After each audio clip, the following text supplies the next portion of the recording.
Olá pessoal, tudo bem com vocês? Espero que estejam ótimos. Hoje é um grande dia, hoje é a gravação do nosso segundo episódio do TSD Podcast, com um convidado muito especial. Então, se você ainda não conhece o nosso conteúdo, aproveita, já se inscreve aí no nosso canal, acompanha o nosso conteúdo. Para você que ainda não assistiu o primeiro episódio, vai lá conferir, porque eu tive um papo bem legal com o Renan Nicolini, o CEO aqui das empresas TS, e nós trouxemos toda a história, todo o contexto do TS Jean Studio Premium, que é a nossa proposta de trabalho. Enfim, tem toda a história lá para você acompanhar, então eu te convido a assistir o nosso primeiro episódio. E hoje, oficialmente, estamos aqui no segundo episódio com o nosso primeiro entrevistado. Lembrando que o TSD Podcast tem como principal objetivo levar para você o melhor conteúdo a respeito do seu maior bem, do seu maior patrimônio, que é a sua saúde. Então, sem mais delongas, eu vou começar aqui a apresentação do nosso convidado, que é um cara muito especial. Aliás, eu já até fiz algumas anotações, porque eu vou fazer uma breve apresentação, porque se for falar tudo, já vai dar um podcast todo, viu, Lipão? Vai ocupar 2 horas falando aqui o currículo do cara. Então, eu peguei aqui o principal, eu vou só fazer a introdução e depois já vou passar a bola para ele complementa, e aí a gente vai fazer aquele bate-papo que eu tenho certeza que vai ser histórico. Tenho certeza que o podcast de hoje vai tirar muitas dúvidas de vocês, vai trazer muito conteúdo bom, então já aproveita e pega aí, o aviãozinho, clica, manda pra galera que você sabe que vai curtir esse nosso bate-papo aqui, beleza? Então vamos lá, presta atenção, O cara é médico do esporte, ok? Ele é supervisor e preceptor da residência médica em medicina esportiva na Faculdade de Medicina de Botucatu, na Unesp.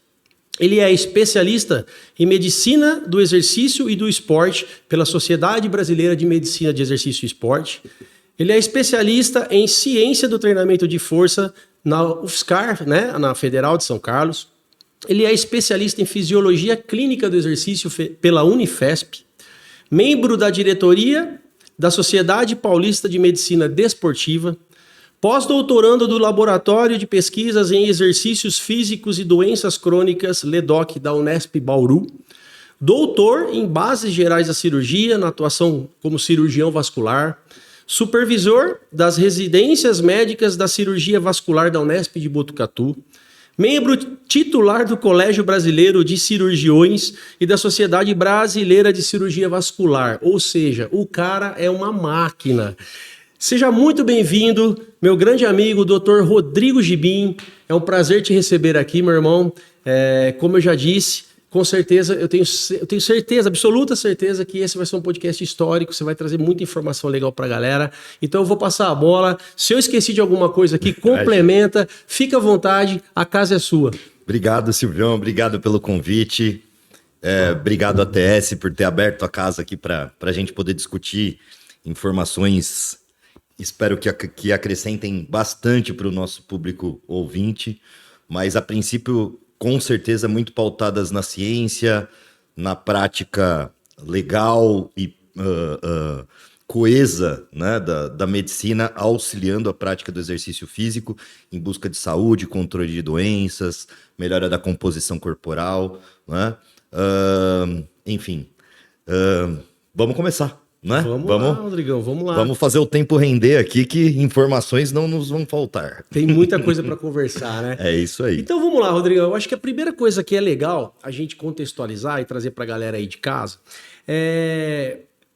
eu tenho a impressão que, de repente, quando a pessoa ouve assim, olha, eu preciso passar por uma consulta com um médico do esporte, dá a impressão, tá, que o médico do esporte é uma especialidade muito restrita a literalmente o esporte, o alto rendimento, ao atleta. Então eu queria que você falasse um pouquinho desse contexto, realmente da área de atuação da medicina esportiva, onde ela se encaixa, qual é o objetivo, enfim, queria que você me falasse um pouquinho dessa questão aí. Legal, perfeito, Silvião. Isso é uma dúvida muito frequente da população em geral,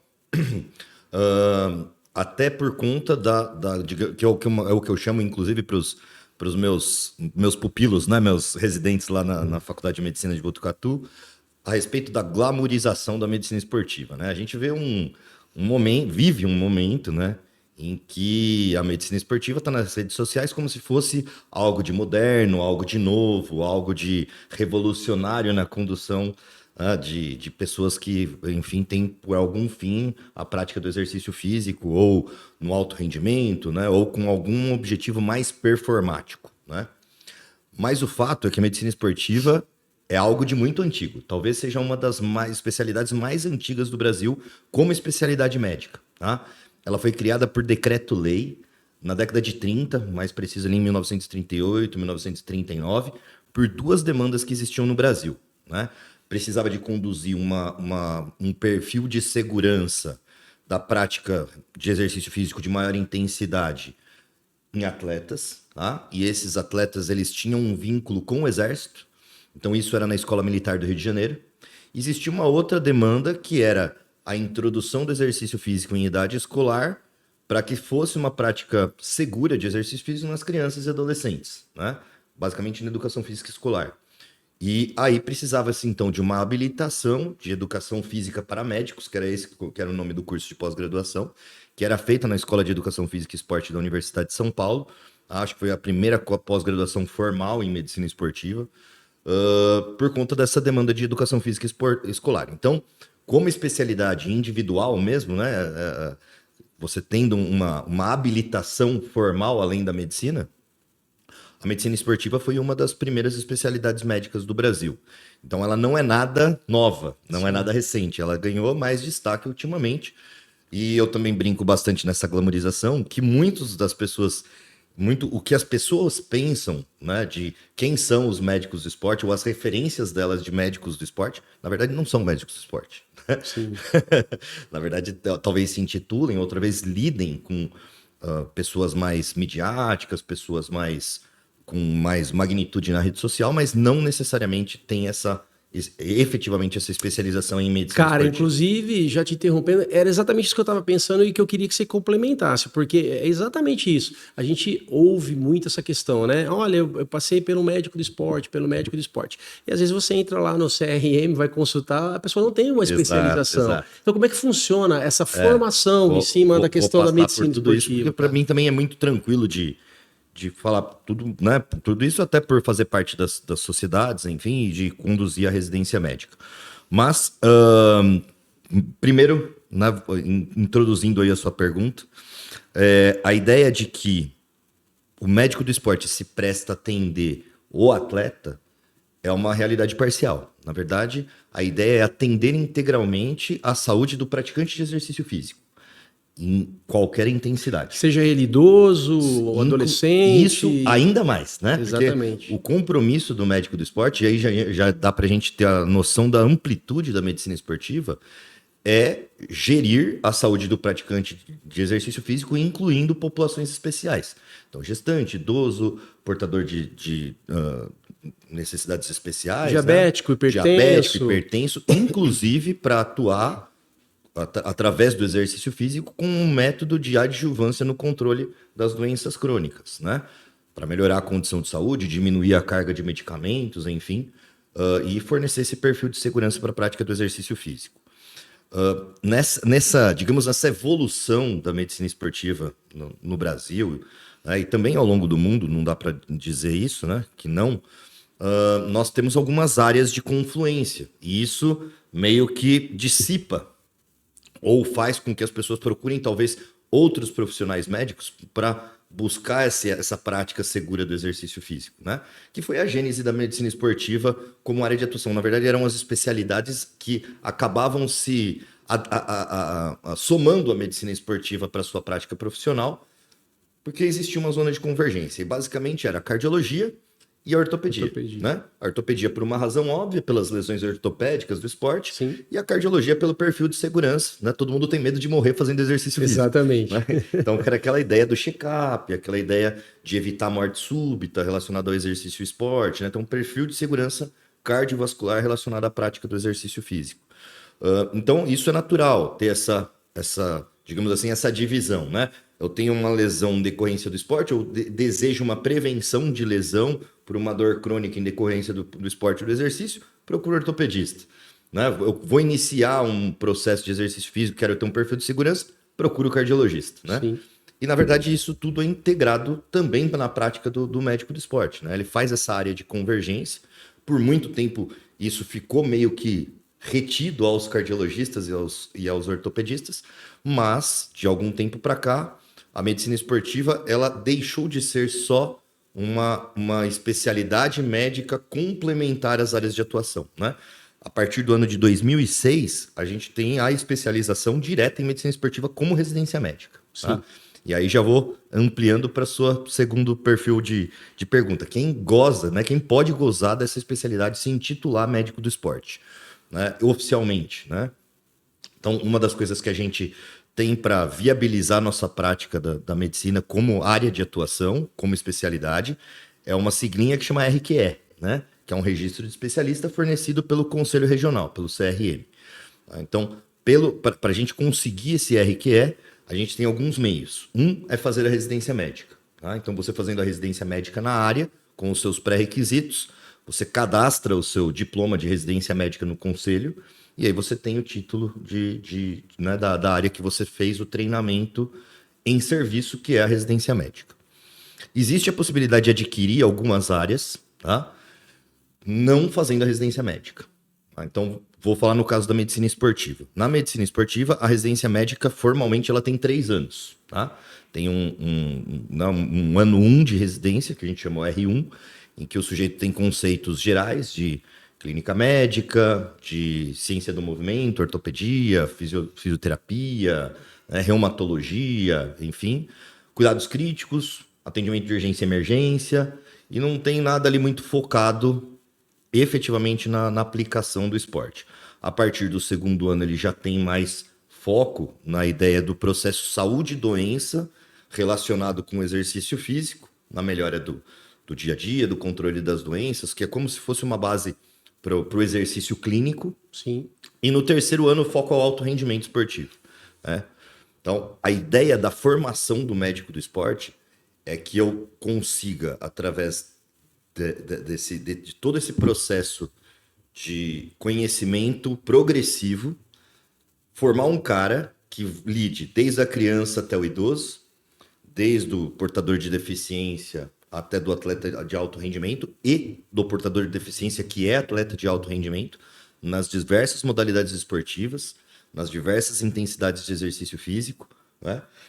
Que ele saiba fazer uma avaliação cardiológica, ortopédica, de composição corporal, de rendimento esportivo, de melhora de performance, de melhoras de fatores de aptidão, né?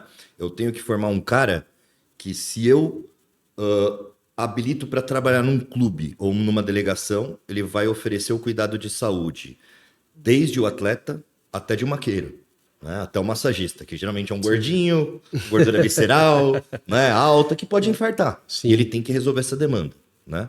Então, eu tenho que formar um indivíduo que resolva uma ampla demanda em saúde de uma ampla demanda populacional, de diversas faixas etárias, enfim, com diversas questões de saúde. Então, é um conhecimento muito amplo, né?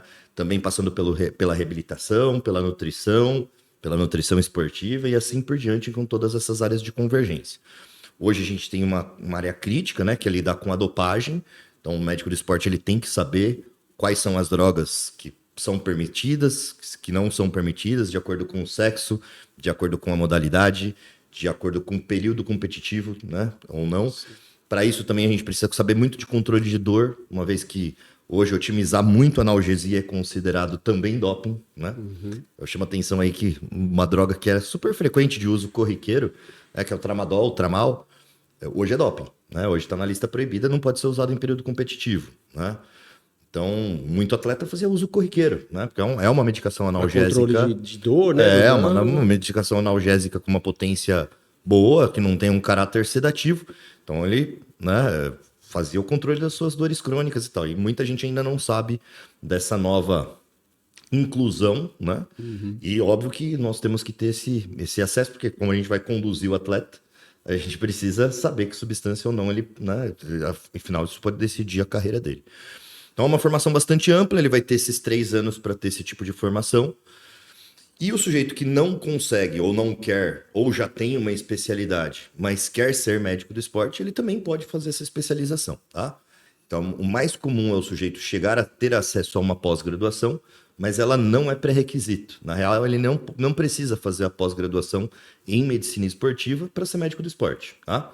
Mas a sociedade vê com bons olhos Sim. o sujeito que faça a pós-graduação, desde que ela seja exclusiva para médicos. Tá? Então, tem algumas pós-graduações que se intitulam medicina esportiva que não são exclusivas para médico. Tá? Sim. Só que, em sendo a medicina esportiva uma área médica, né, não é nada antidemocrático, muito pelo contrário.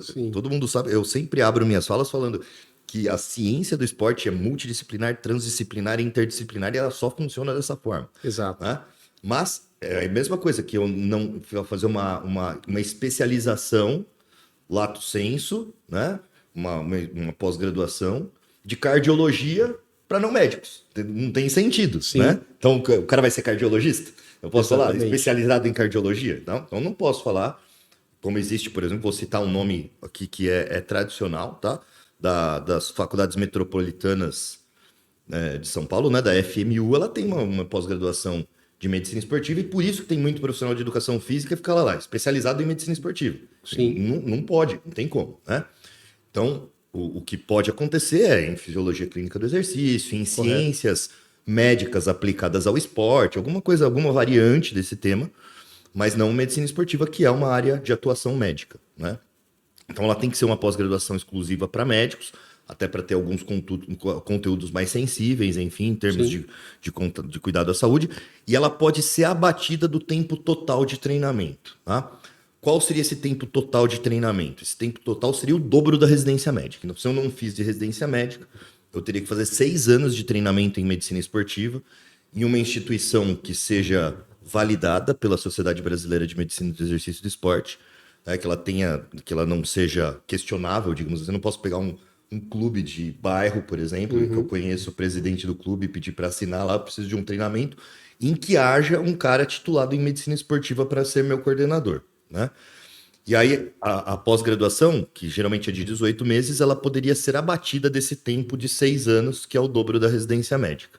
Tá? Com esses 6 anos de treinamento, eu posso prestar o título de especialista em medicina esportiva pela Sociedade Brasileira de Medicina do Exercício e do Esporte, que vem junto com a AMB, com a Associação Médica Brasileira. E aí sim eu posso ter o título de médico de esporte, posso me intitular médico de esporte. Então é ou através da residência médica, com o RQE, ou através da AMB, com a prova de título de especialista, comprovando esses 6 anos de treinamento numa instituição validada. Tá? Cara, então não é tão simples. O buraco é bem mais Bem embaixo. mais embaixo. Né? Então não Bem mais adianta o embaixo. cara chegar e falar assim, eu fiz o após X, o após Y e tal, e sou um médico do esporte. Tá? Sim. E aí já também dando uma, digamos assim, uma pulguinha atrás da orelha do nosso público aqui. Quando o sujeito coloca lá na sua rede social, na plaquinha do seu consultório, algo do tipo assim, especialista em emagrecimento e hipertrofia, desconfie. Exatamente. Tá? Porque isso não é medicina esportiva.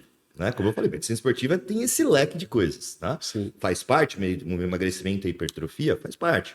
Um nicho muito pequeno da atuação do médico do esporte em consultório. Óbvio que não é meu nicho de atuação.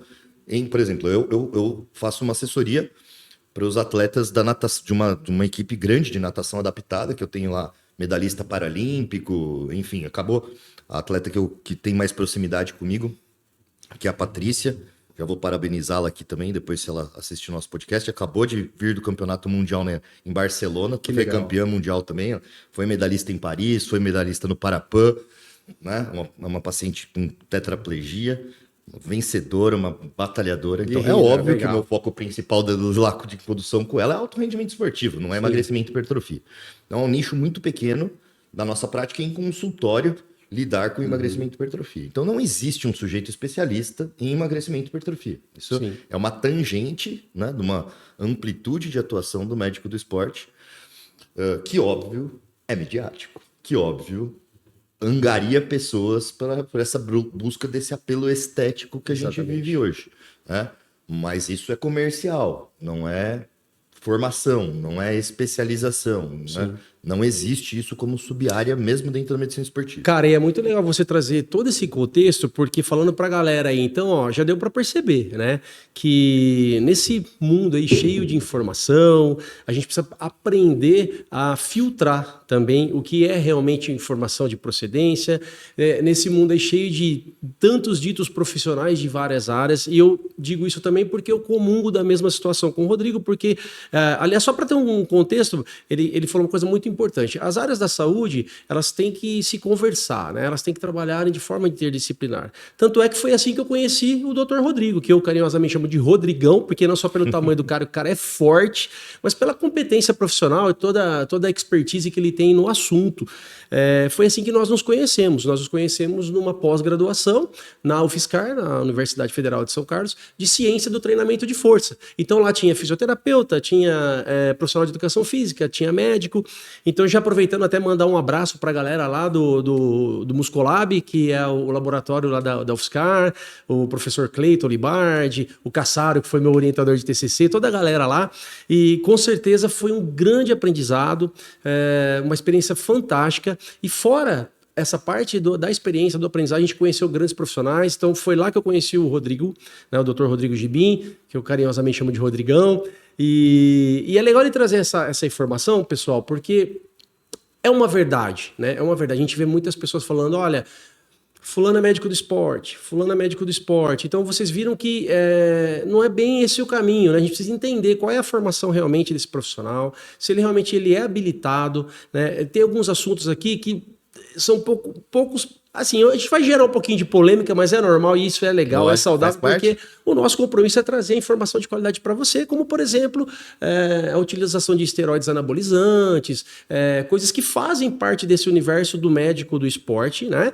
E o Rodrigo vai falar muito bem sobre isso, mas esse contexto todo, a gente precisa ficar muito atento. Então, essa é a nossa intenção, trazer para você a informação para que você tenha referência e você tenha entendimento para optar realmente por um profissional qualificado, um profissional que realmente fez todo um processo, que tem uma real formação, porque infelizmente, Rodrigo, a gente vê por aí, cara, muita gente, vamos falar o português, claro, se dando mal, se estrepando aí, por conta de um uso incorreto, né, do recurso ergogênico, do esteroide anabolizante, assim como a questão do emagrecimento, da hipertrofia, que são assuntos muito sensíveis, né, porque eu falo que as pessoas que nos procuram também para o treinamento, grande maioria das pessoas vem com essa intenção ou do emagrecimento ou de hipertrofia.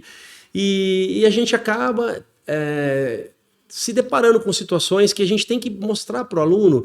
Sabe aquela historinha de que, cara, não tem atalho? Sim. Não tem atalho. E parece que a gente tá falando, né, um lenga-lenga, né? Exatamente. Eu puxo geralmente para isso, sabe, Silvio? Porque qual que é a ideia, assim? Nesse processo, né, é muito comum a gente lidar com uma pessoa que vem dessa sociedade doente que a gente vive, né? A gente vive numa sociedade doente, em que a pessoa toma medicação para ficar produtiva. Aí ela toma medicação para desacelerar. Aí ela toma medicação para se equilibrar. Aí ela toma medicação para modular seu apetite, para não sair comendo de tudo. E aí ela toma uma medicação para dormir, né? Então a gente vive um contexto, tem vários memes atualmente, inclusive eu também falo isso em todas as minhas aulas de pós-graduação, lá no Iguaçu, agora mais recentemente na pós-graduação do Rodolfo Pérez, enfim, para nutrição esportiva, que é aquela ideia de um para acordar, um para dormir, um para sorrir, um para treinar, né? Então, a gente vive numa sociedade, isso é doença, é hipermedicalização da saúde, né? Então, nesse nosso processo, particularmente lidando com mais uma questão de estética corporal, né? E hoje o perfil estético é de definição corporal, né? O tido como mais estético, ou seja, um baixo percentual de gordura e algum grau de hipertrofia muscular. Depois a gente passa um pouquinho mais sobre isso a respeito do físico. A gente lida com pessoas que querem ser emagrecidas e que querem ser hipertrofiadas e não querem fazer parte do processo. Exatamente. Né? E é um prato cheio para o cara que exerce uma medicina de má qualidade ou exerce um acompanhamento em treinamento de má qualidade porque ele vem de milagre. E é fácil, é o que a pessoa quer ouvir. né? Vai na dor, vai na em dor. 20 dias. Vai na né? dor, né? Exato, exato. É glamuroso, é cativante, é o que a pessoa quer ouvir, mas ao mesmo tempo é frustrante. E é óbvio pra gente que lida seriamente com saúde que isso pode gerar um resultado. Ah, mas o fulano emagreceu tantos quilos e tal. Mas de que forma? De forma saudável? Né? Quer dizer, de forma duradoura? Né? Quer dizer, Sustentável, sustentável. né? Quantos dessas pessoas que a gente vê, dessa má atuação de profissionais, que não acabam em internação hospitalar, desenvolvendo doença crônica, desenvolvendo desequilíbrio psicoemocional, né? Quer dizer, é um excesso de intervenção, né? E hoje isso é muito gritante na ideia da condução dos usuários do esteroide anabolizante e das drogas de emagrecimento, né? Das potentes drogas de emagrecimento, que óbvio que tem o seu papel, né? Vivemos hoje uma revolução da medicina, Sim. né? Para tratamento da obesidade, né? E não para pequenos emagrecimentos. Ah, quero perder 5 quilos, vou lá comprar meu Ozempic. Afinal de contas, Rodrigão, vale a pena lembrar que a obesidade é uma doença. Exato. É. Eu acho que por muito tempo aquele conceito meio tinha você falava muito da Michelle Obama, né? Criou-se muito esse conceito focado na Michelle Obama, que ela falava assim algo do tipo: coma menos e se mexa mais, como se a obesidade fosse algo pejorativo ou algo de vagabundagem, né? Ou assim um excesso de hiperalimentação com uma negligência por exercício físico. Não é. Obesidade é um distúrbio multifatorial, com várias teias, com várias cadeias, que envolvem desde distúrbios metabólicos, enfim, comportamentais, né? Que pode ter ali uma ineficiência ou uma insuficiência do exercício físico associado, mas o pacote é muito grande, né? E não deixa de ser um dos distúrbios da insulina, né? Por que nós tratamos, então, o diabetes, que também tem a ver com insuficiência de exercício físico, com talvez uma alimentação inadequada, com uma má manutenção da composição corporal, né? Ganho de peso, enfim, porque nós aceitamos que o diabetes é um distúrbio relacionado à resistência à insulina ou à insuficiência de insulina e não entendemos essa resistência de insulina à obesidade. Então, hoje, tanto que as drogas fazem convergência. É um distúrbio, a obesidade sim, é um distúrbio metabólico, que envolve aí uma questão de respostas insulínicas, de outras respostas metabólicas, e por isso que essas medicações que têm uma ação sobre a secreção de insulina ou sobre diminuição da resistência de insulina acabam ajudando no emagrecimento. Então, é uma doença. Agora, em que grau de obesidade é uma doença? Não estou falando de pequeno emagrecimento, né? Então, isso de novo é um prato cheio pro picareta. Exatamente. Na hipermedicalização. Eu tenho um atalho para você emagrecer, né? E aí eu gosto muito de dizer isso, que provavelmente você é vítima disso tentando treinar uma pessoa usuária desse tipo de medicação. É incompatível com o exercício físico. Exatamente. Por quê? Porque a medicação, ela não te faz emagrecer porque melhora seu metabolismo, porque você aproveita melhor os nutrientes, porque ela queima gordura, porque ela tem efeito termogênico. Não. Ela é simplesmente um controlador de apetite. Ela simula, é um hormônio, que fique claro, né? Então todos esses... O Ozempic, né, que é a semaglutida, que tem uma versão mais concentrada, mais recente, que é o Wegovy, que já vem nas dosagens prescritas para a condução do emagrecimento. Mais atualmente, lembrando que a gente ainda não tem liberação na Anvisa do Brasil, tá? Mas a tirzepatida, né, que é o Mounjaro, mas está cheio de clínica prescrevendo Mounjaro, porque é caro, né, e é rentável, e o sujeito tem que fazer aplicação em clínica justamente porque não tem Anvisa, então tem que vir a medicação importada dos Estados Unidos, né? Talvez tenha Anvisa a partir de junho, julho, mas ainda nós não temos isso, né? Todas essas drogas, elas são uma derivação de uns hormônios intestinais produzidas lá no final do nosso intestino fino, né? Se chama células L intestinais, que são chamadas incretinas, né? Os GLP-1, né? Que é um fator, é um peptídeo insulinotrópico parecido com um glucagon. É um modulador de apetite. Ele sinaliza para o nosso sistema nervoso central, ó, o cara comeu, não precisa mais comer. Tá? Além disso, como é secretado na célula intestinal, ele estimula peristaltismo. Tá? Então, o intestino contrai, como se o alimento estivesse passando. Né? Então, é muito frequente a pessoa ter náusea, vômito, refluxo. Né? Por isso, é como se estivesse com o estômago cheio sem estar com o estômago cheio.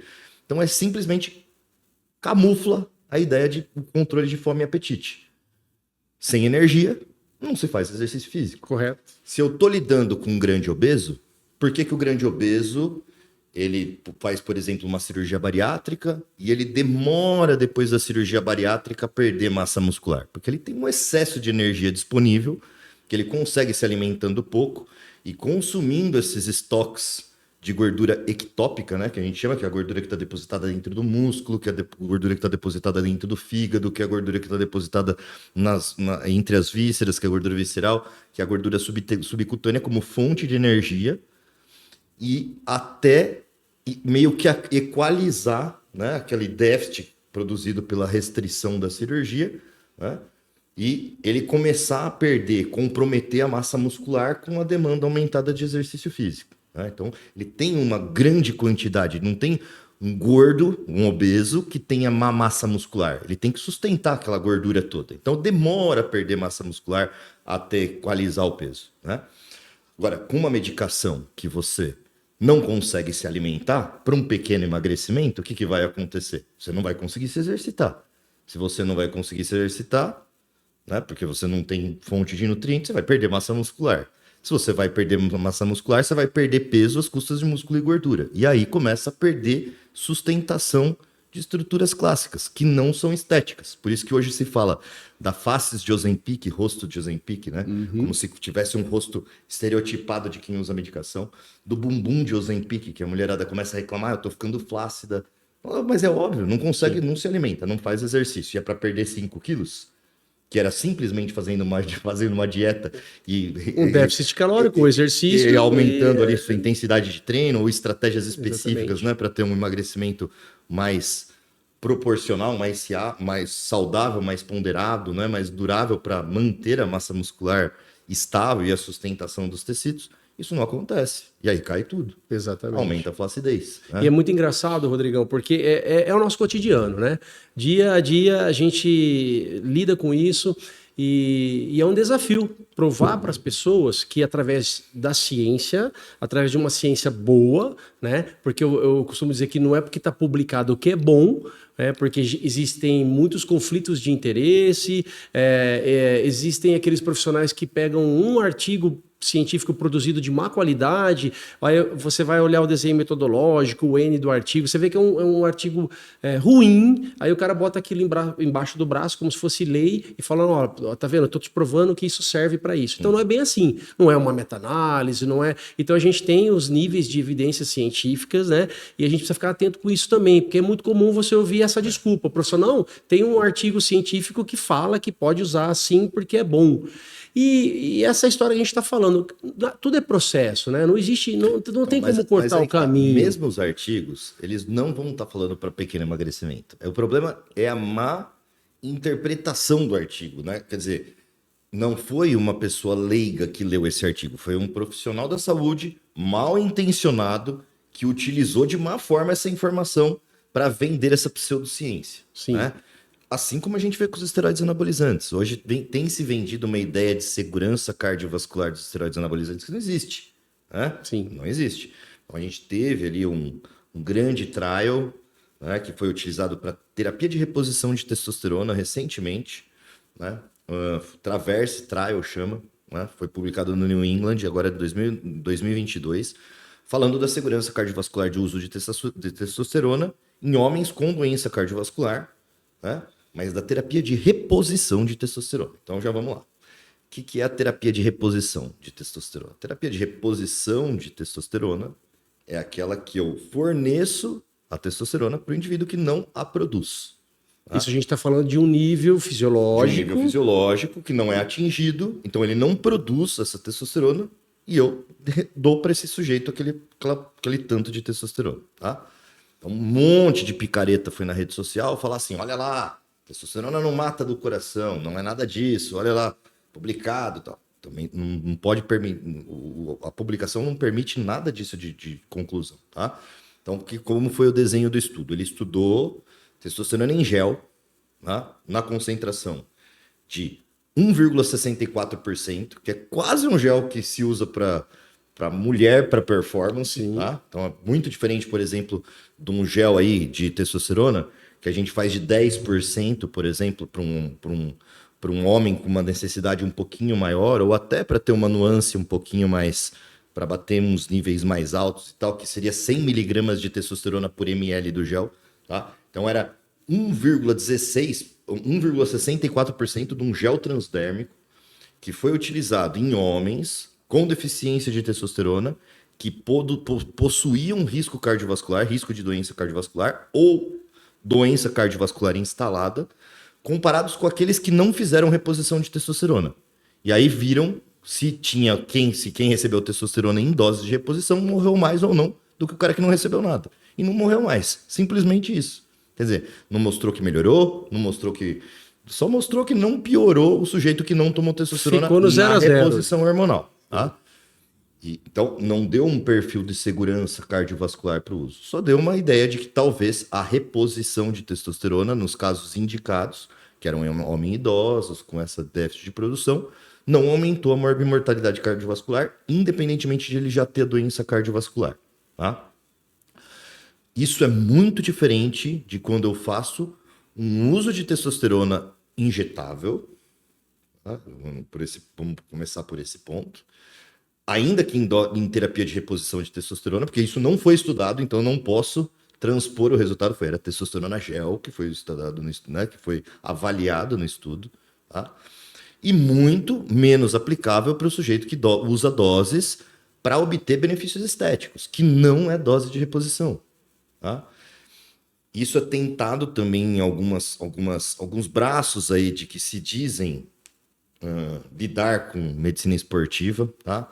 São umas tangentes que não são áreas reconhecidas pela Associação Médica Brasileira, por exemplo, medicina integrativa, medicina do bem-estar, tá? Medicina anti-aging, medicina ortomolecular. Isso não existe para a Associação Médica Brasileira nem para o Conselho Federal de Medicina. Não são especialidades médicas, embora algumas pessoas se intitulem esse tipo de área. Essas áreas costumam lidar com doses, digamos assim, mais harmônicas de intervenções hormonais para gerar menos dano. Tá?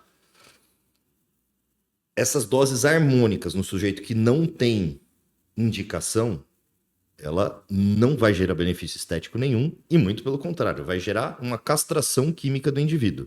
Ou seja, ele vai detectar aquele hormônio circulante e vai sinalizar para o organismo dele: eu não preciso produzir. Então ele vai ficar dependente daquele hormônio de farmácia, o que é muito vantajoso para o médico, porque ele garante sua prescrição a cada tempinho que vence as receitas. Né? Mesma situação que acontece em muitos casos, não em todos, tá? Do hiperexcesso de indicação dos implantes hormonais masculinos. Ah, mas eu fui no médico fulano de tal, ele falou que eu tinha que fazer um implante de testosterona, porque minha testosterona estava abaixo. Aí você vai ver, o cara está absolutamente normal. Tá no fisiológico. Tá dentro do limite fisiológico, só que aí vende-se esse pressuposto de que não, a gente faz um implante, você vai ficar com o nível um pouquinho mais alto, vai se sentir bem melhor, vai aumentar a sua produtividade. O único beneficiado desse processo é o médico. Sim. Né? Porque vendeu um produto e amarrou o paciente em repetição desse produto a cada 6 meses. Né? Porque ele está castrado. Se ele não refizer o implante, ele vai ficar castrado. Aí sim ele vai ter um déficit de testosterona porque ele parou de produzir. Cara, e o legal é que, ó, só pegando um gancho aqui, me veio uma situação. É engraçado que você pega esse cara, esse perfil geralmente é o cara que, olha, ele fala: olha, eu tô tomando testosterona. Aí é o cara que você passa ali na esquina, ele tá na padaria comendo um sonho e ele não treina. Então é aquela história. Sabe quando você começa a ler um livro lá da página 80 e é aquela história, o cara, pô, eu fui ao médico, o médico falou que eu preciso repor testosterona porque eu vou ficar melhor. Cara, o que você fez lá na página 1? Você treinou certo? Você dormiu? Você comeu? Isso é muito importante você dizer, Silvio, porque assim, primeiro, a gente não faz diagnóstico de déficit de testosterona, primeiro, por uma medida única. Tá? O cara não pode chegar lá no meu consultório com um valor de exame se está realmente com a testosterona baixa, tá? Abaixo dos limites fisiológicos, e eu olho para aquele cara e falo assim: nossa, você tem baixa de testosterona, você tem indicação de reposição. Isso não existe, tá? Então, a testosterona, como qualquer outro hormônio do nosso corpo, ela flutua de acordo com nossa demanda momentânea, tá? Eu costumo pegar ali muitos pacientes que têm grandes demandas, seja demanda esportiva, competitiva, seja demanda de trabalho e tal, que o cara, sei lá, está estudando para um concurso público. Ele está 3 meses estudando para um concurso, dormindo mal, comendo mal, focando ali nos estudos e tal. Esse cara, depois desse período de 3 meses, ele vai estar com a testosterona no pé. Eu não espero que não. Ou, por exemplo, um cara que tem uma alta demanda de treinamento, que de alguma modalidade, que tenha que bater peso, né? Que tenha talvez essa nuance de preocupação com a oferta nutricional, e a gente sabe que alguns esportes gravitacionais, você prova viva disso, assim, por exemplo, no triatlo, não é vantajoso você ficar muito acima do peso. Então, você tem que ter aquela tangente do que é a demanda de oferta energética para não ganhar muito peso, mas se você ficar leve, você consegue segurar o tranco pela sua treinabilidade, mesmo em déficit energético por muito tempo. E isso, obviamente, vai cair o nível hormonal pré-competição. Você tá com a carga de treinamento na casa do chapéu, nível de estresse na casa do chapéu. Né? Então, isso é algo transitório. Né? Isso vai voltar depois que o cara começar a comer, que cair a demanda de treinamento, que ele sair do concurso. Tá? Então, a gente considera efetivamente um déficit na produção quando os níveis estão sustentados baixos, pelo menos em 3 repetições de exame, com pelo menos 30, 45 dias de distância entre eles. Tá? Então, eu preciso de 3 exames sequenciais para falar, sua testosterona está baixa. Afinal de contas, é como você disse, né, Rodrigão? É um hormônio e, por exemplo, cara, o cara dormiu mal. Exato. Já mudou a história. Flutua, o cara comeu mal. flutua, Já mudou a história. Ainda mais isso nesses períodos, como estou dando de exemplo, períodos mais sustentados. 1 mês, 2 meses, 3 meses, comendo mal, dormindo mal, estressado. Né? Então, não existe julgar ou fadar o sujeito a uma conduta medicamentosa sem avaliar qual o padrão alimentar, qual o nível de estresse, qual o grau de hidratação, como é a qualidade do sono desse indivíduo, né? Qual é a demanda de trabalho, como é o exercício físico desse indivíduo. Quer dizer, eu tenho que ter todo esse balanço para entender o que está acontecendo com ele. Né? E entender se isso é temporário, se é carencial, se já me dá indícios de ser algo mais sustentável ou não, né? Sustentado ou não. Lembrando que, vamos supor que eu detecte esse período estressor. Então, beleza. Ó. Então, o que a gente vai fazer? A gente vai comer melhor, a gente vai sair desse período estressor e reavaliar. Saiu, tratou. Vamos supor que não seja essa situação. Que seja um indivíduo que esteja acima do peso, que tenha uma insuficiência de exercício físico e está com o valor lá mais baixinho da testosterona mesmo. Né? A gente sabe que os níveis de testosterona respondem muito bem, sem necessidade nenhuma de reposição, à introdução do exercício físico e à perda de peso. Quer dizer, o cara perde peso, a testosterona sobe espontaneamente. Né? E isso é muito frequente na cirurgia bariátrica, pós-bariátrica, por exemplo. Sim. Né? O cara perde uma grande quantidade de peso, a testosterona vai lá para casa do chapéu de repente. Tá? Então, tem essa associação direta, tanto com o trabalho muscular, com as miocinas, com as exercinas e tal, no incremento da produção hormonal, assim como da perda de peso e do melhora dos níveis hormonais. Então, existe uma ideia inicial de tentar a mudança do estilo de vida para ver se isso responde. Né? Não medicalizar o processo. Lembrando que medicalizar o processo, vamos supor que eu pegue, não é tão comum, né? Geralmente são homens mais velhos, com doenças crônicas, que talvez tenham mais essas quedas hormonais, mas vamos supor que eu pegue um sujeito de 30 anos, 32 anos, obeso, com uma testosterona meio baixinha e tal, e sem fazer uma avaliação ampla, fade ele essa terapia de reposição, meio que eu castro ele. Ah, o que eu vou fazer com a fertilidade desse indivíduo? E se ele quiser ser pai? Entende? Eu tenho que pensar nessas nuances. É diferente de um senhor mais envelhecido que não vai ter a reversão da doença crônica dele, que talvez já não tenha uma estruturação muscular muito boa para uma prática adequada de exercício físico, não tenha tempo para essas intervenções de mudança de estilo de vida para fazer um perfil de melhora endócrino metabólica dele. Ele talvez precisa da medicação, mas não vou lá comprometer tanto a vida ou as perspectivas, né, em relação à quantidade de vida futura desse indivíduo. Mas um cara de 32 anos, ele pode querer ser pai. E eu tenho que fazer essa consideração. E uma vez que eu entrei com terapia hormonal para ele, vai ser muito difícil ele ficar sem a terapia hormonal, mesmo que seja por um período transitório. E quando eu tirar a terapia hormonal dele, possivelmente eu já piorei o ambiente testicular dele para a produção de espermatozoide. Cara, isso é importantíssimo. Galera, olha que aula. Percebe que é muita coisa envolvida. E aproveitando então esse gancho, Rodrigo, eu queria que, assim, de uma forma até não superficial, não seria essa palavra, mas mais rápido, no sentido de você, assim, ó, para que as pessoas entendam os colaterais. Por exemplo, o indivíduo que utiliza... Antes do colateral, vamos falar então nessa ideia. A gente falou só até agora de reposição. Tá? Reposição Eu gosto muito de fazer comparação de testosterona com o hormônio da tireoide, tá? Porque tireoide todo mundo entende, né? Quando você tem hipotireoidismo, você dá o hormônio da tireoide. Quando você tem hipertireoidismo, você dá o remédio para combater o excesso do hormônio da tireoide, para a ideia de ficar na faixa fisiológica dos níveis de hormônio tireoidiano. E tudo bem. Ok. Porque ter hipertireoidismo é muito ruim e ter hipotireoidismo é muito ruim, tá? Na testosterona, isso não é visto. Então, ter hipo é muito ruim, ok, precisa de reposição.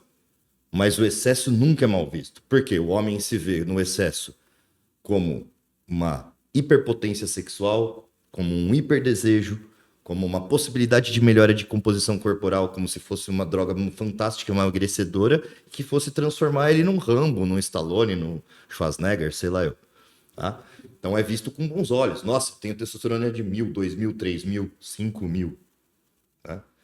E não é. É o mesmo pacote. Quer dizer, não é uma faixa de Deus. Sim. Né? Deus fez uma faixa para ficar entre 250 e 800. Está fora disso, é hiper. E é hiper, não é bom. O hipo também não é bom. Né? Então, o ideal é o eu fisiológico. O eu fisiológico, eu vou estar equilibrado do ponto de vista de risco cardiovascular, risco cardiometabólico, doenças e tal. O hipo está ruim, está desequilibrado, por isso que a gente tem que repor, que foi o que eu falei até agora. E o hiper, ele é todo enviesado. Então, a primeira coisa que a gente tem que lembrar, doses para bater 1.500, 1.200, 2.000 de testosterona não são doses fisiológicas. Então, isso não pode ser chamado de reposição, tá? Isso é o uso estético de esteroides anabolizantes. Tá?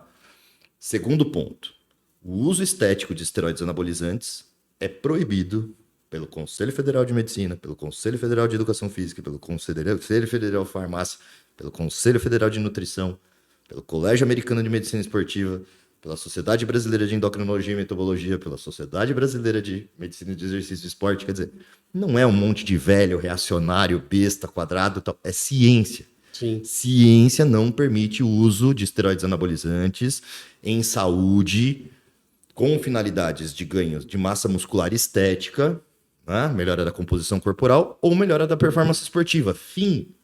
Tá? Fim. Não existe outra possibilidade de análise.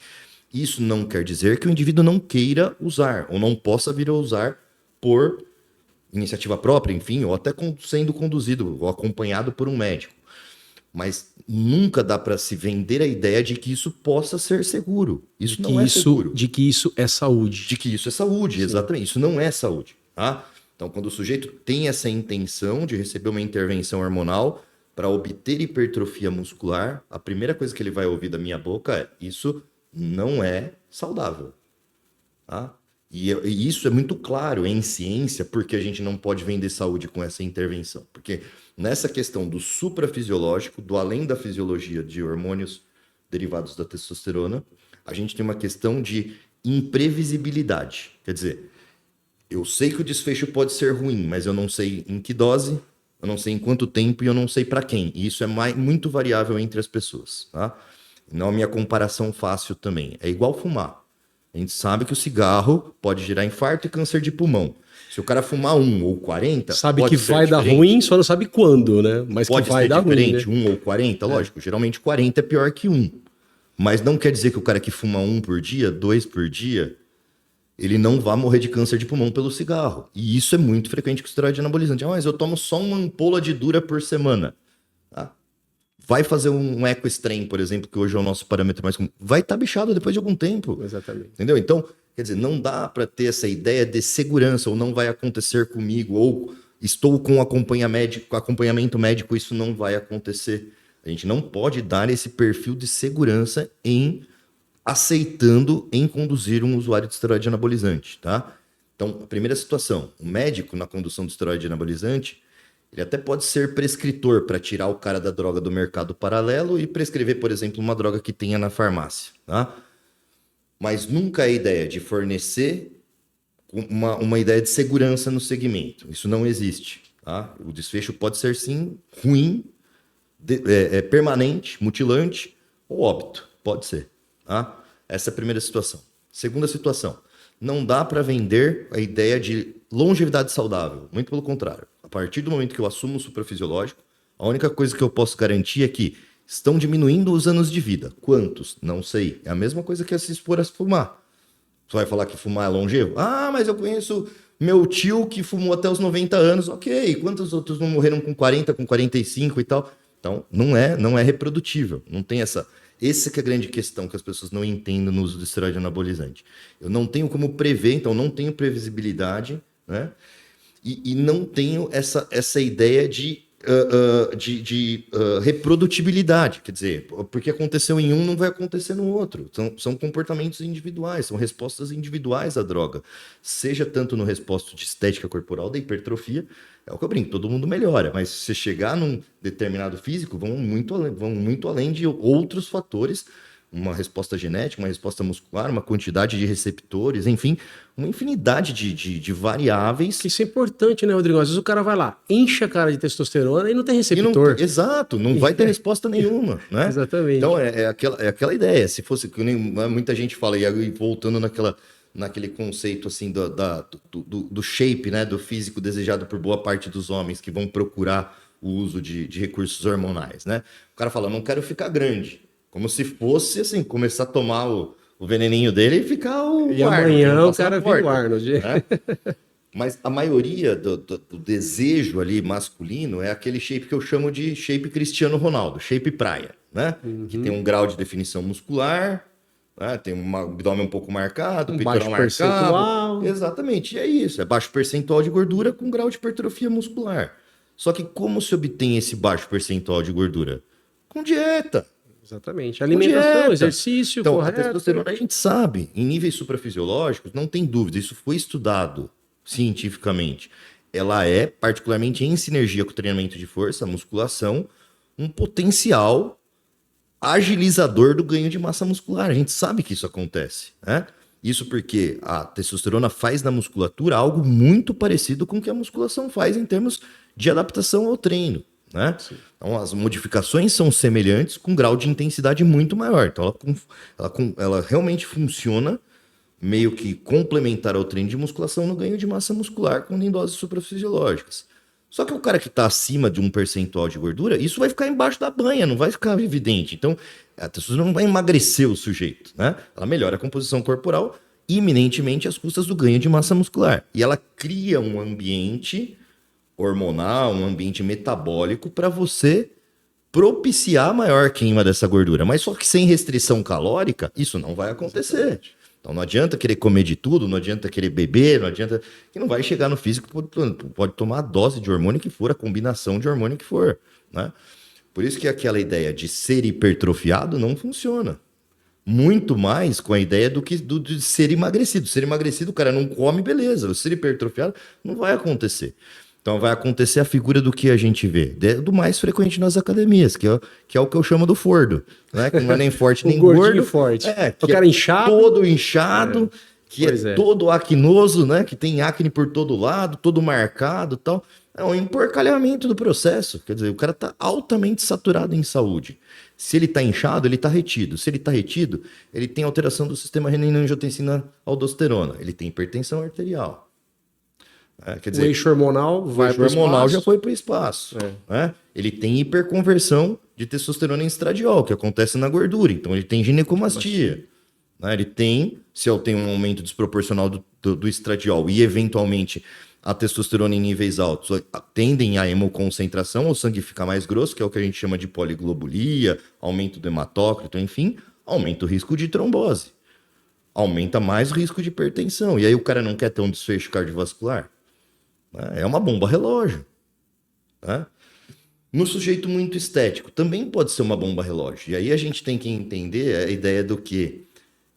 De que os comportamentos associados ao uso de esteroide anabolizante também são tão deletérios quanto o uso do esteroide anabolizante. Né?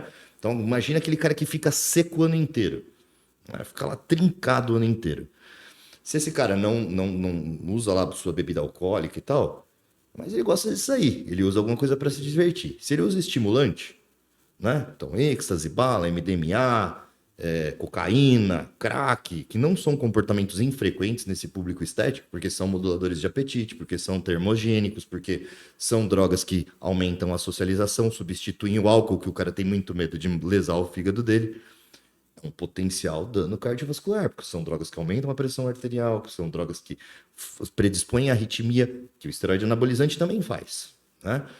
Então, o que a gente vê no pacote do esteroide anabolizante junto? A gente vê comportamentos deletérios, né? Comportamentos ruins, do tipo de droga, uso de drogas de abuso, uso de álcool e uso de outros medicamentos. O cara também, além do esteroide anabolizante, ele usa o hormônio tiroidiano, porque aumenta o metabolismo. Também ajuda a deixar ele mais estético. Ele usa, por exemplo, anfetamina, porque controla o apetite, porque também tem um efeito termogênico, mas também aumenta a sobrecarga cardiovascular. Então, geralmente, o pacote do uso do esteroide anabolizante, que envolve o uso de várias outras medicações, que é o que a gente chama de polifarmácia, e esses comportamentos associados aumentam muito a sobrecarga cardiovascular. E por isso que é um público que morre mais, né? Então a gente vê lá alguns médicos que fazem apologia ao uso do esteroide anabolizante, falando assim, mas a gente não tem uma boa associação entre o uso de esteroide anabolizante e o desfecho de infarto agudo do miocárdio ou morte súbita. Isso é verdade. Diretamente não, mas que ele é fator contributivo com certeza. E por isso que é importante do médico que se dispõe a conduzir o usuário de esteroide anabolizante entender qual é o mundo que isso está envolvido. Porque tem essa exposição a essas outras drogas. É todo um contexto, né? É todo um contexto. Sim. E é um excesso de treinamento. O que a gente tem que considerar esse cara? Esse cara, ele tá indo fazer lá seu leg press com 1 tonelada, com 700 quilos e tal. E ele se entupiu de bebida energética, de pré-treino dito importado, que tem uma substância lá que é o DMMA, que é dimetilamina, que sobe a pressão para casa do chapéu. Então, no pico do exercício físico, de intensidade de uma contração de um grande grupamento muscular como esse, um cara que já está em suprafisiológico, que já tem retenção líquida, que já tem hipertensão arterial, né? Tá fazendo um agachamento lá com 100 quilos, por exemplo, e tomou lá o seu energético, tomou o seu pré-treino importado, tomou a sua anfetamina, o seu Venvance, sei lá, antes do treino, ele vai fazer 300, 350 de pressão sistólica durante o treino, e aí a gente vê esses absurdos nessas academias mais old school, do cara tendo que botar tamponante no nariz porque rompeu um vaso do nariz lá. Tem que dar graças a Deus que foi no nariz, não foi na cabeça, porque ele pode ter um AVC, né? Isso sem falar das drogas mais...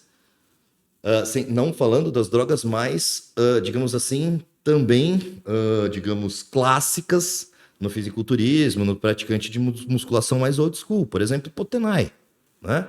Quem não sabe, Potenai é um complexo vitamínico de cavalo veterinário, né? Que é basicamente derivado de vitamina D, particularmente de vitamina B, particularmente a B12. E lá tem um composto que é uma anfetamina termogênica que chama fentertamina, né? Que ela dá a partir de trabalhos químicos, digamos assim, Breaking Bad, né? Extrair metanfetamina dela. Né? Então tem um potencial de vício muito grande, potencial de descontrole de pressão arterial muito grande. Mas esse sujeito... Então, o cara só consegue treinar utilizando esse tipo de substância, porque ele sente uma situação de bem-estar, né? E ele tem picos hipertensivos associados a essa melhora de rendimento perceptiva no treino. Consequentemente, ele vai trabalhar com carga mais alta, consequentemente, a pressão vai lá em cima. E ele vai explodir. É todo um contexto e um contexto que tem que ser visto de uma forma muito cuidadosa, né? Muito cuidadosa, porque é saturação em saúde. É o que a gente está falando, né, cara? Quando a pessoa procura treinamento, é óbvio que tem sempre um cunho estético, a pessoa quer estar melhor, quer ter um corpo legal, a pessoa está de sobrepeso, quer emagrecer, mas tudo isso que você falou, eu sempre fico analisando e pensando. É muito difícil, todo mundo quer, mas ninguém quer buscar, né? O processo, eu costumo dizer para todos os alunos, né? O treinamento ele tem que ser pensado a médio e longo prazo, não é nada para amanhã, né? É todo um contexto. O exercício físico, eu brinco, eu falo que ele é um medicamento não farmacológico, né? Ele resolve tantos problemas, cara, desde que feito da maneira correta, feito pensando a médio e longo prazo. E assim, a gente vive essa sociedade imediatista, que o cara ficou lá 40 anos comendo errado, o cara ficou 40 anos sedentário e o cara cai nessa cilada de que isso vai resolver o problema da vida dele, né? Num primeiro momento, como você mesmo disse, talvez num primeiro momento algum resultado, alguma melhora, mas será que esse custo-benefício, será que isso realmente vale a pena? Eu nem penso nesse tanto de, talvez até mesmo num primeiro momento, viu, Silvio? Porque isso é muito vazio, né? Então, o que a gente tem que considerar? Isso em qualquer nível de intervenção nossa em saúde para o praticante de exercício físico, né? Coisas que a gente escuta no nosso dia a dia. Quantas vezes você não está lá, né, conduzindo um treinamento e o sujeito fala assim, Silvio, creatina é bom? Sim. Ah, Silvio, tomar tal coisa é bom? Whey, posso tomar whey? Onde que eu tomo? Cara, então o que eu costumo dizer, né? Esporte é diferente de fitness, que é diferente de saúde. E as intervenções têm que ser proporcionais a esse nível, para tirar aquele pressuposto de necessidade. O que é o pressuposto de necessidade? O cara se matricula na academia para fazer musculação, ele compra um pote de creatina. Exatamente. E não é assim, né? Ou compra um pote de whey. Isso. Vamos dizer assim, a creatina não vai fazer mal para a saúde do indivíduo? Não, mas ele não tem demanda de treino, não tem volume de treino, Que não necessite. tem volume que justifique o uso, tá? Então, ó, outro exemplo, cafeína. Cafeína é um dos suplementos mais estudados, melhorou performance em todas as modalidades de treinamento, capacidade aeróbica, capacidade anaeróbia e tal. Mas justifica o uso? Para quem? A minha pergunta é sempre assim, né? Para nós profissionais de saúde, seja dando aula para nutrição, seja dando aula, né, em pós para personal training e tal. A intervenção não é. O mérito não é a substância, é o indivíduo. É para quem? Quer dizer, esse sujeito tem problema com sono, ele tem hipersensibilidade à cafeína, o pai dele morreu de arritmia cardíaca ou teve um AVC inexplicado. Ele tem uma propensão, uma hipersensibilidade quando bebe álcool, por exemplo, de ter um disparo no coração, ele tem desconforto ao exercício físico, sabe? Uma série de questões envolvidas antes de entender se ele tem que tomar cafeína ou não para melhorar o rendimento dele no treino. E a conduta tem que ser em cima dessa história, porque Exato. é o que eu falo para a galera também, até no treinamento. Para quê? Para quem e para quando? Perfeito. E é aquela ideia, né? Tudo que a gente tem em termos de validação de suplementação, mas isso foi muito bem estudado, né? Como você também já tangenciou, a publicação mostrou e tal. Sim, então, por exemplo, a gente sabe que creatina, betalanina, bicarbonato, cafeína são suplementos consagrados, muito bem estudados, muito bem validados e tal. Mas para quem? Qual foi o público estudado que avaliou esse aumento de rendimento? É o consenso do Comitê Olímpico Internacional, Cáspita. Então Sim. É altíssimo rendimento esportivo. Pro Zé Ruela, que vem 2 vezes por semana na academia, não vai fazer diferença nenhuma tomar creatina. Então a gente tem que ser pé no chão. Porque a gente tem que ter a gente tem uma pressão de mercado muito grande para hiperprescrição dessas coisas. E se eu tô falando de suplemento alimentar, que é óbvio, não vai transformar o corpo de ninguém, pelo amor de Deus, né? Se existe ainda algum mito disso, galera, acorda! Né? Suplemento alimentar, o resultado é tangente, é marginal, ele é feito para isso, porque se não fosse para isso, a melhora do rendimento fosse desproporcional, ele seria doping. E se ele não é doping, ele é permitido, é porque o resultado é marginal, quer dizer, ele não interfere efetivamente no processo de treinabilidade do indivíduo. Cara, o nome já diz, suplemento. Né? Exatamente. Então, é o pressuposto que o resultado é marginal, né? Vai transformar o cara de último lugar em primeiro colocado. Sim. Né? Então a gente já tem um grau de proporcionalidade, de capacidade de mudança de performance dos suplementos alimentares. Agora, se eu estou falando disso, de suplemento alimentar, imagina de esteroide anabolizante. Quer dizer, eu costumo muito falar isso para os pacientes. Falei, cara, você está querendo usar droga de fisiculturista, sem comer como um fisiculturista, sem treinar como um fisiculturista, sem dormir como um fisiculturista. Quer dizer... Nada justifica. Nada justifica. Quando isso, eu sempre falei muito isso, de trazer. Isso foi uma das coisas que me fez fazer a pós-graduação em treinamento de força, enfim. É trazer conceitos do bodybuilding para o indivíduo comum. Para o indivíduo. Né? Mas quando eu falo em trazer esses conceitos, não é trazer medicamento do bodybuilding. É o submundo do submundo. É trazer essas condutas nutricionais, periodização nutricional, né? Hidratação para uma estratégia de diurese que seja, uma estratégia de controle de apetite através da hidratação, as coisas fisiológicas do bodybuilding que podem ser aplicadas para o indivíduo comum, em busca da estética. Por exemplo, eu costumo falar, bodybuilding é simetria. Né? É simetria. Então, o que a gente faz para ter simetria? A gente avalia, faz avaliação somativa, avalia pré-intervenção ao exercício, pós-intervenção ao exercício, e prescreve exercício corretivo.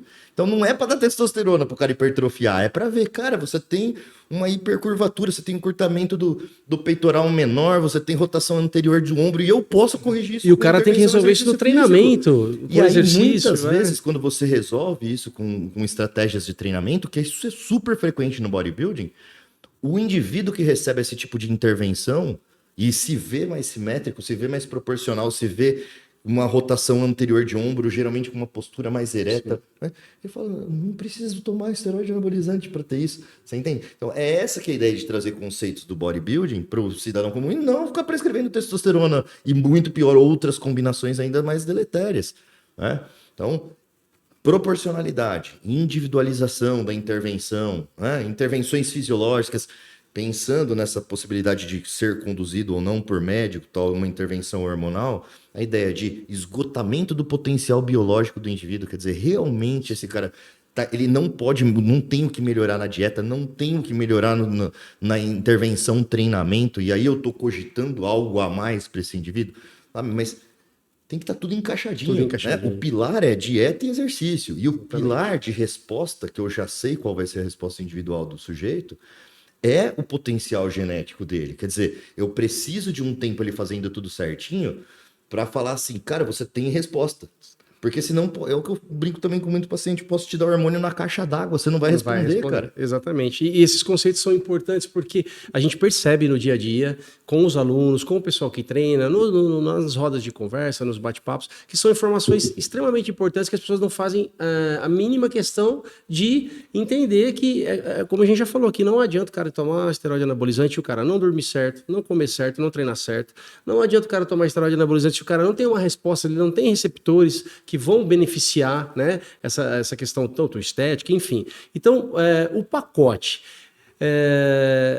cara, não tem atalho. Não tem atalho. Não tem atalho. O fato é esse, não tem atalho. A gente tem que entender que, como a gente sempre fala, sempre passa para os alunos, é processo, é uma periodização correta, é um ajuste nutricional correto, são bons profissionais trabalhando de forma conjunta, porque o pessoal, eu brinco, o pessoal chega em mim às vezes fala assim, professor, o que eu tomo de pré-treino e pós-treino? Eu falo, ó, pré-treino você pode usar desodorante, pós-treino um bom banho. Perfeito. Porque, cara, quem vai fazer essa intervenção nutricional é um bom profissional nutricionista. E outra, mas você tá vendo como é a sociedade doente? Quem falou que o sujeito precisa tomar alguma coisa para treinar? Exatamente. Mas eu preciso de motivação. Cara, quando eu escuto isso no consultório, antes eu tentava entender o paciente, mas por que ele tá falando de motivação e tal? Sabe hoje qual é a minha resposta? O que você tá fazendo aqui?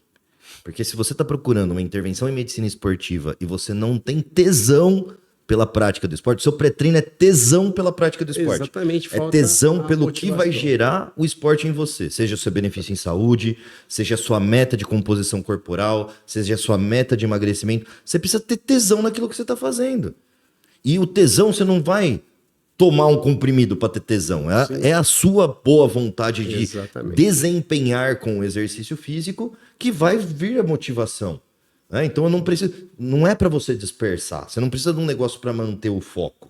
Você tá lá porque você tem um objetivo, né? E é assim com o atleta, né? Então também volto a dizer na questão da suplementação, né? Todo mundo, a gente fala assim, não, beleza, então isso foi estudado para atleta, o benefício é para atleta real. Aí as pessoas pensam assim, não, então é só atleta que vai tomar suplemento? Não, atleta não toma suplemento, o atleta toma o mínimo possível, porque o atleta tem medo de doping, existe contaminação de suplemento. No Brasil não é uma realidade, que existe muito mais falsificação do que contaminação com agentes que melhorem o perfil de uso do suplemento alimentar, mas fora do Brasil é uma coisa muito preocupante. Então o atleta, ele não usa o suplemento alimentar. E detalhe, o atleta ele come certo. Ele já come certo, tá tudo resolvido. Então tá tudo resolvido. Né? Então não tem essa ideia dessa simplificação. Então o sujeito não precisa de um pré-treino, não precisa de um pós-treino, mas ele precisa de, primeiro, comer certo, né? Quer dizer, comer uma alimentação adequada. Depois, entender que existem estratégias em nutrição esportiva antes da suplementação que são fundamentais para o desempenho esportivo. Quantidade de macronutrientes, quantidade de fibras alimentares, distribuição disso ao longo do dia.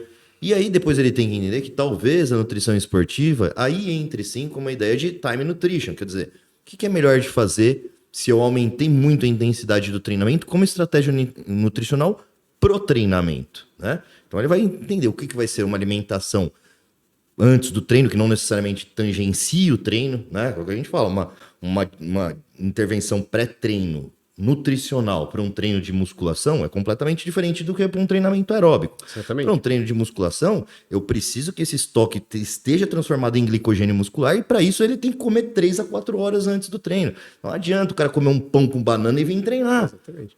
E é o que eu falo pra galera, o combustível que você tá usando hoje de manhã, você fez ontem à tarde. Exato. É o que você consumiu ontem lá no seu período Exato. da tarde, que você, né, fez os estoques de glicogênio, enfim. Então é um contexto muito, muito amplo e fica sendo muito superficial, porque a maioria dos profissionais não abordam dessa forma, né? Então assim, cara, não tem milagre, a gente sabe disso, essa é a nossa proposta de trazer essas informações, não tem milagre, é processo, é disciplina, eu brinco, falo que a motivação faz você começar, mas é a disciplina que vai te fazer continuar, né? Porque aí você ouve aquela história, mas é difícil fazer uma dieta, é difícil treinar, cara, mas também é difícil ser obeso, é difícil ser hipertenso, é difícil... Então assim, eu preciso escolher onde eu vou me posicionar, qual é a dificuldade que eu vou pegar e levar para minha vida e entender que é um processo, não tem mágica. E eu acho que essas informações, que aula, hein, galera? Que aula, cara, daria assim assunto para acho que uns 4 dias de podcast. Na verdade, a gente nem se aprofundou, né, Rodrigão, em várias questões. Com certeza você vai ser convidado novamente, nós faremos outros episódios tratando de coisas mais específicas. E antes da gente aqui começar a se encaminhar para o final, eu já gostaria de... Bom, você já percebeu, né? O conteúdo, a propriedade e expertise que o Rodrigo tem. Então eu já te convido a segui-lo nas redes sociais. Vai aparecer aí para você os contatos do Rodrigo. É sempre uma aula ali, compartilhar, comungar, né, das informações que ele traz nas redes sociais. Sempre que a gente conversa, é sempre uma aula. Ele esteve aqui visitando o nosso estúdio, o TS Gym. Batemos aquele papo durante o treinamento, já foi mais uma aula. E é isso. Eu acho que a nossa luta, a nossa meta, o nosso objetivo é trazer realmente para os alunos a informação correta, a informação de que sim, tem como fazer certo, porém existe essa questão, é redundante, mas eu acho que o óbvio tem que ser dito e reforçado. É processo, é paciência, é médio e longo prazo. Tudo vai dar bom? Vai dar bom. Mas eu preciso entender que leva um tempo. O próprio exercício físico, eu falo, né? A premissa do exercício físico é estímulo, adaptação. Então eu preciso dar um estímulo, o corpo tem o tempo de se adaptar, eu vou dar um outro estímulo, então não tem milagre. Não dá para, o cara começa a fazer musculação hoje e amanhã o cara já tá o Schwarzenegger. O cara começa a correr hoje, daqui a um mês ele tá fazendo uma maratona. Não é assim que funciona. A gente precisa entender, né, respeitar o processo, esse processo fisiológico de adaptação em qualquer contexto do treinamento. Acho que essa já é uma chave que as pessoas precisam começar a pensar. Tá? Então, assim, tenha calma, resiliência, filtre aí as informações que a gente tem nas redes sociais, observe o profissional que te acompanha, né? Até mesmo na formação desse profissional, na expertise, na prática desse profissional, porque muitas vezes a gente pode achar que está indo para um caminho mais fácil e um caminho certo, e talvez esse seja um caminho que lá na frente vai ser um pouco doloroso. Então, pessoal, antes de encerrar aqui, eu gostaria de deixar as considerações finais aqui para o Rodrigo, e já gostaria de agradecer, Rodrigo, pela aula, literalmente uma aula, muito conteúdo, coisa muito boa.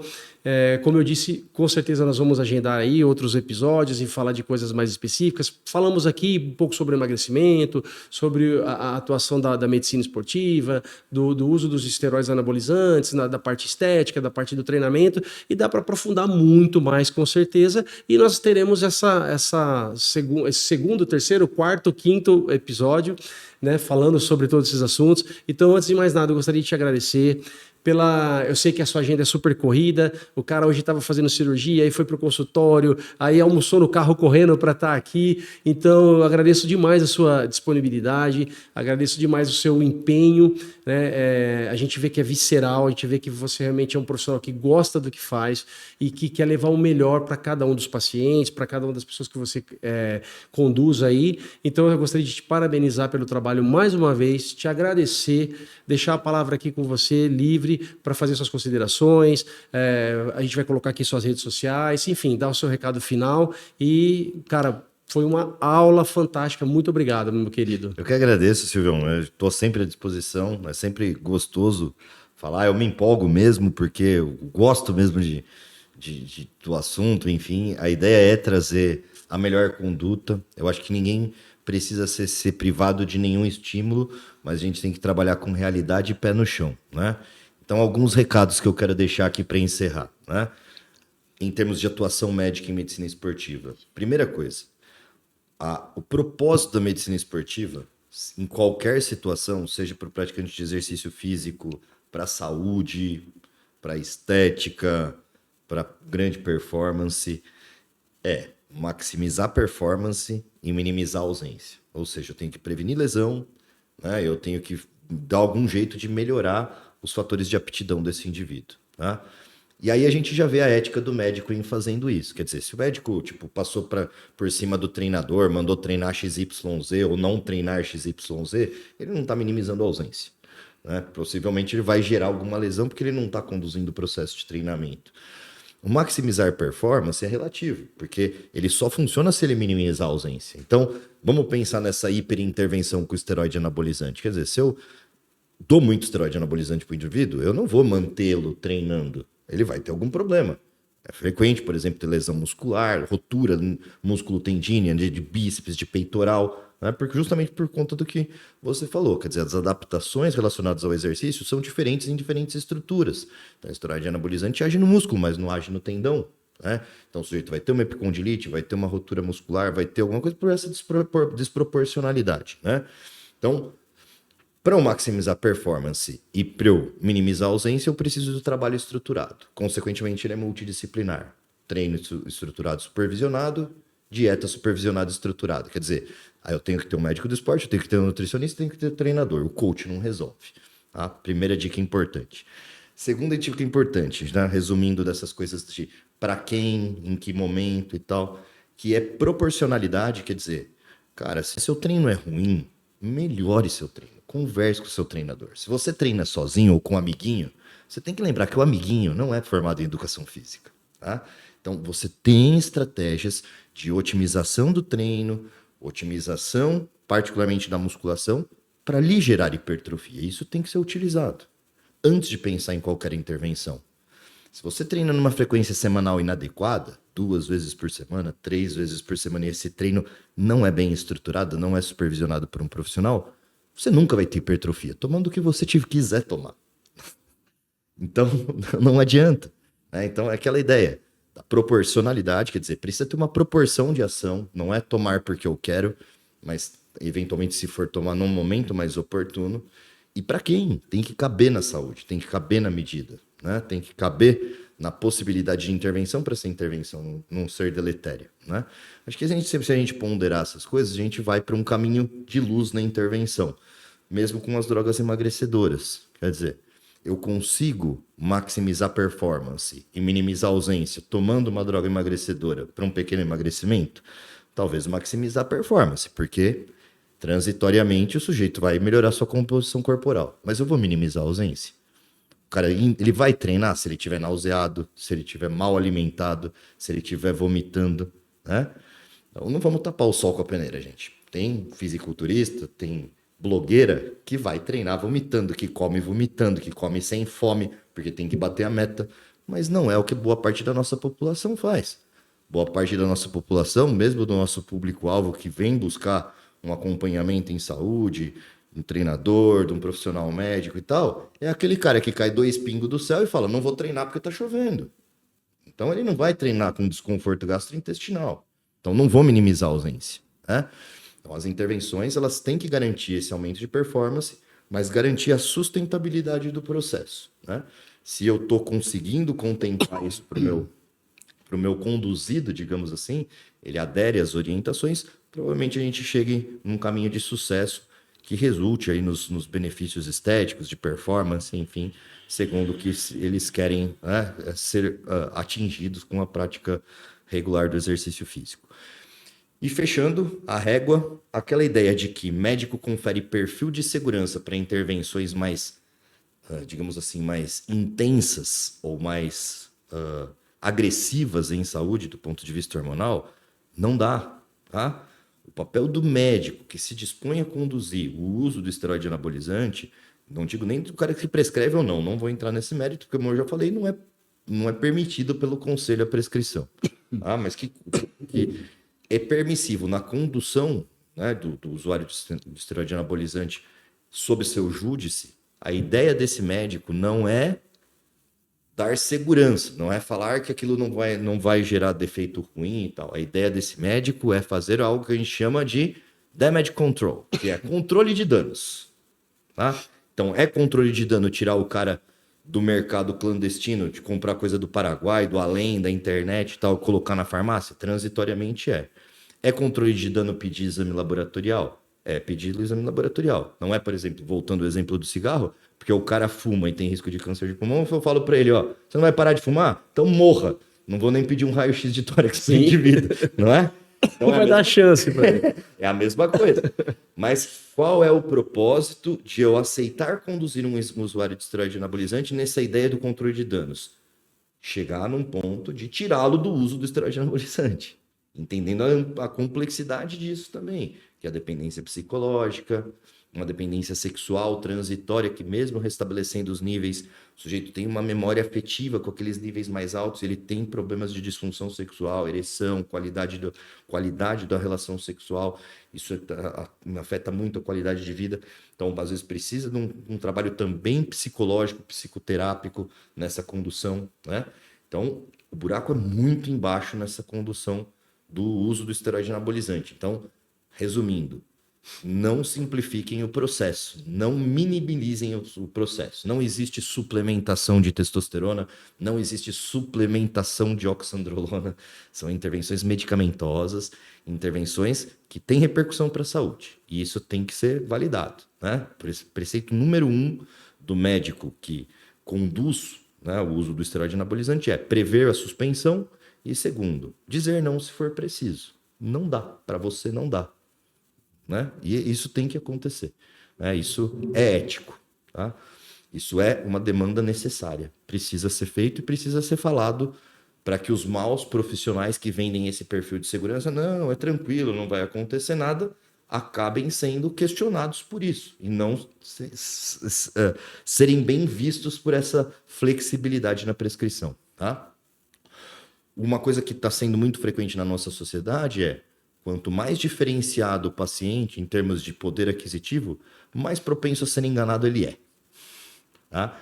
Então a gente tem que lembrar, ninguém precisa de uma prescrição de 2, 3, 4, 5 mil reais de manipulados para obter um resultado físico. Porque senão o sujeito da construção civil não ia ter lá o seu grau de desenvolvimento físico, né? Pobre nunca podia ser hipertrofiado, e não é esse o processo. A maioria dos fisiculturistas não gastam rios de dinheiro, eles não têm rios de dinheiro. Tá? Então, boa parte é na disciplina. Não é o uso do esteroide anabolizante que é a cerejinha do bolo. Tá? Muito cuidado com essas hiperprescrições. Às vezes o sujeito começa a tomar tanta coisa que a gente não sabe nem o que está fazendo efeito.